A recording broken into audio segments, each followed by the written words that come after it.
Hello everyone, আসসালামু আলাইকুম। আশা করি সকলেই ভালো আছেন।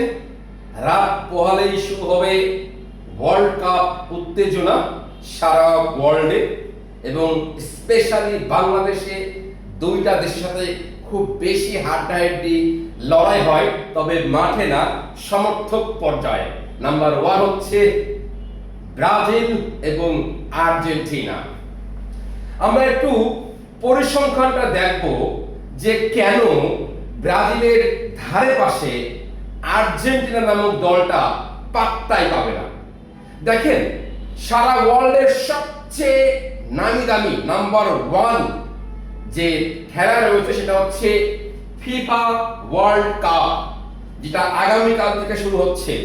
FIFA World Cup, right? একটু পরিসংখ্যানটা দেখি। ফিফা ওয়ার্ল্ড কাপে ব্রাজিল 5 টাইমস, 5 বার কাপ নিয়েছে, 5 বার। This is called 5 star, 1 star, 2 star, 3 star, 4 star, 5 star, 5 star, 5 তারকা, 5টা তারা নিয়েছে, 5 বার ওয়ার্ল্ড চ্যাম্পিয়ন হয়েছে। This is Brazil.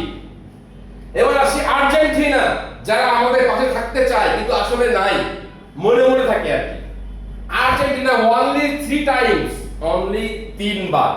এখন প্রশ্ন হচ্ছে, এখনকার যারা জেনজি আছে ওরা প্রশ্ন করে, আপনি কি দেখেছেন কখনো ব্রাজিলকে কাপ নিতে? ইয়েস, দেখেছি। আমরা বলি বা হচ্ছে ওয়ার্ল্ডের অর্থনীতিবিদদের দ্বারা একদম প্রুভেন যে বলা হচ্ছে 21 শতকের আগের পৃথিবী 200 বছর সমান যে পরিমাণে এগিয়ে যেত, 21 শতকের পরের পৃথিবী প্রতি বছরে আগাচ্ছে সবকিছুর দিক দিয়ে। এবং আপনাদেরকে বলে রাখি, 21 শতকের প্রথম ওয়ার্ল্ড কাপ নেয় ব্রাজিল, সেটা হচ্ছে 2002 সালে। তার মানে এই যে আধুনিক বিশ্বে প্রথম ওয়ার্ল্ড কাপটা ব্রাজিল নিয়েই দেখিয়ে দিয়েছে, রাইট? ওকে, এবার আসেন, এই ওয়ার্ল্ড কাপের পরে সবচেয়ে মর্যাদাপূর্ণ খেলা হচ্ছে ফিফা কনফেডারেশন কাপ, যেটা ফিফা ওয়ার্ল্ড কাপের পরে এটা হচ্ছে মর্যাদাপূর্ণ খেলা, রাইট? এখানে আমরা পরিসংখ্যানটা দেখি। ব্রাজিল 4 টাইমস, মানে 4 বার ফিফা কনফেডারেশন কাপ নিছে ব্রাজিল 4 বার। আর্জেন্টিনা 1 টাইমস, 1 বার, অনলি 1 বার। আমি মানে মাথা নষ্ট আমার, যে কিছুর সাথে কি মেলাই এরা, মানে কোথায় আর্জেন্টিনা কোথায় ব্রাজিল, আকাশ পাতাল ডিফারেন্ট। শুধু ওরা চাপার জোরে আছে, আর কিচ্ছু নাই। দেখেন, আপনি পরিসংখ্যান দেখেন, ওয়ার্ল্ড কাপ সবচেয়ে মর্যাদাপূর্ণ সেখানে 5 বার, তারপরে মর্যাদাপূর্ণ সেখানে 4 বার, 4 আর 5 9 বার। আর্জেন্টিনা 3 বার আর 1 বার, 4 বার, অর্ধেকেরও কমে আছে, অর্ধেকেরও কম। এবার আসেন, আপনারা তো মেসি মেসি মেসি নিয়ে একেবারে মেসি কুত্তা বানাই ফেলেন, মুখ দিয়ে ফেনা তুলে ফেলেন। দেখেন, আমরা একদম ফুটবল ইতিহাসের আগে সর্বপ্রথম যে প্রজন্ম ছিল সেই পেলে ম্যারাডোনার যুগ। যদিও ম্যারাডোনা নামটা আসলেই চোরা মনে হয়, চোর, পাটপাট, সিটা, হাত দিয়ে বলতে হয় শালা। মানে ওই আমলে তো ক্যামেরা ছিল না বলতেই চলে। ওই ক্যামেরা যদি হাত দিয়ে গোল রেকর্ড করা হয়, তাহলে এই জামানায় যদি ম্যারাডোনা খেলতো একটা ম্যাচও খেলতে পারতো না। আমি ড্যাম শিওর যে হালা প্রত্যেকটা ম্যাচে হাত দিয়ে গোল দিছে, কারণ ওই জামানায় তো ওই রকম ভালো 4K 8K ক্যামেরা ছিল না।